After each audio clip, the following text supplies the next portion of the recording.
Hey there, I'm Ein, your guide through the strange, symbolic, and sometimes surreal world of dreams. In today's episode, we're exploring a vivid and unsettling dream that feels more like a journey than a story. It was originally shared by u/BigRedTEGM, first on r/stories, and later on r/dream interpretation. What you're about to hear is exactly as they wrote it. No edits, no embellishments, just the raw experience, straight from their mind to the page. Let's step into it. When I moved into the new house, nothing felt like it belonged to me. Not the walls, not the smell of lemon-scented cleaner, not even the faces around the dinner table. The people were polite but distant, like co-workers in a shared illusion. Still, I had my job, and that was something solid, familiar, repetitive, real. It was on one of those routes that I met her, an old woman with a smile like dusk. She offered me tea in a chipped porcelain cup and asked me questions no one else dared to. About my mother, my faith, the shape of my silence. I lost track of time. I forgot the schedule. I nearly quit that day, and maybe I should have, because when I returned to my truck, it had been broken into. My tools, my phone, gone. In their place, a flyer with a strange logo and a note scribbled in pencil. Opportunity knocks, even when it steals. I took the bait. The next week was a blur of decisions I'd never imagined myself making. Small crimes at first, victimless and abstract. But they grew bolder, darker, until I was caught, fired, and thrown out of the house I had just begun to call mine. And then somehow, I was on a flight, then a cruise, with the very people I had wronged. One of them had a wife with storm-colored eyes. We crossed a line. No, I crossed it. She followed like she already knew the outcome. Old friends appeared, ghost-like and bright. We drank. We laughed like the world hadn't ended. But it had. The ship began to lurch. Waves came. Not just one, but many. Massive, spiraling, sentient things that twisted the cruise liner like a toy in a child's bath. They didn't crash down. They lifted and coiled the ship, folding the sea against itself. I was thrown from wall to railing, weightless one moment, and slammed the next. It didn't feel like a dream. It felt like physics and panic and pain. Then we were funneled into a bizarre obstacle course.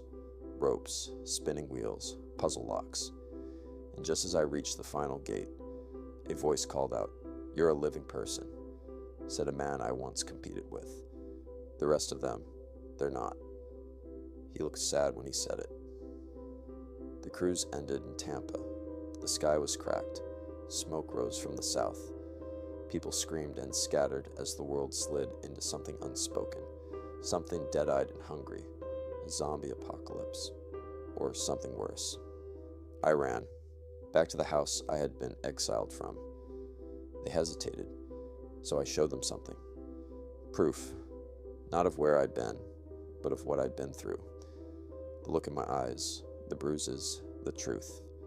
They let me in. And then I woke up, urgently needing to empty myself of something. Maybe it was just the tea. Maybe it was guilt. Or maybe I had held in more than I realized, until the dream bled it out. And that is where his dream ended, at least as far as he could recall. What began as a quiet unease ended in chaos, symbols, and silence. Now, let's begin interpreting what it all might mean. In the first part of the dream, there's a house, a new house.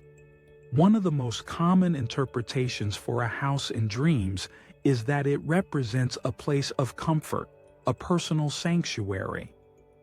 But in the broader context of this dream, the house also symbolizes the dreamer's sense of self. The fact that it's new suggests he has recently rebuilt himself, his identity, his emotional foundation. The people he sees in the house are aspects of his own ego, looking at him with apathy, if not with sense of disapproval. Not because he's rebuilt, but because he lacks confidence in what he's built. It's a quiet judgment from within. In the second part of the dream, the old woman he meets is another reflection, this time from his subconscious. She's reaching out, urging him to examine the deeper questions, the kind that could make him whole again. She asks about his mother, his faith, the shape of his silence, questions that point inward, toward healing. But even with this invitation to self-exploration, the dream reveals that he's still full of anxiety, still riddled with insecurity. That's symbolized by the disappearance of his tools, objects meant to help him work, to build, to fix. They're gone. And in their place, a cryptic flyer, a message he misunderstands. He sees it as a call to action, but in his desperation to feel adequate, he begins doing things he believes are wrong. Small at first, then darker. This descent leads to rejection, not just by others, but by himself. Being kicked out of the house by its members, his alter egos, is proof of this inner disapproval. Then, the dream shifts into a journey, a kind of soul-searching.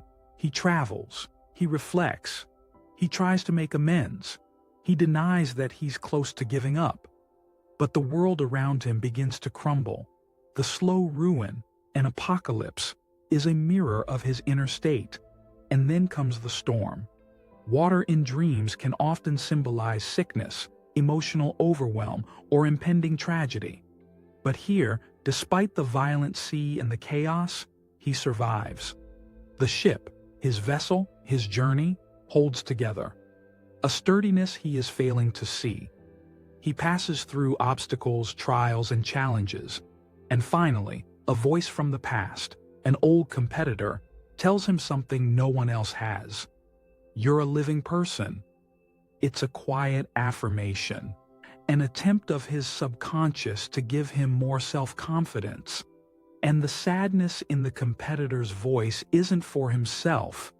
It's for the dreamer, for the journey he's endured, the journey he could have avoided. But even that isn't enough. The dreamer is still standing on the edge, watching the world fall apart, watching the apocalypse unfold around him. It reflects his inner collapse, a fear that he's beyond repair. And in one last desperate act, he runs. Back to the house, back to himself. He wants to be let in, to be accepted again, to reconcile with who he is and what he has gone through, to reclaim his confidence, to believe once more in what he has built. Despite everything that's been said, it could also be that this isn't happening yet, or that it's a situation currently unfolding. Either way, the dream may be a forewarning, a sign of what could come if he continues down his current path. And perhaps it's also offering a message, showing him what can still be done to avoid that future. In the end, this is a dream interpretation. I simply hold the mirror up. Whether the dreamer accepts the reflection is entirely up to the dreamer. After all, this is their dream. If this interpretation spoke to you and you found meaning in the reflection I offered, feel free to hit the like button and subscribe for more dream interpretations. And if you've had a dream you can't quite make sense of, share it in the comments below. I'd be honored to help you uncover what your subconscious might be trying to say. After all, every dream has something to tell us. Sometimes it just takes the right mirror. Thank you for watching. This is Ein, helping you see the meaning behind the mist.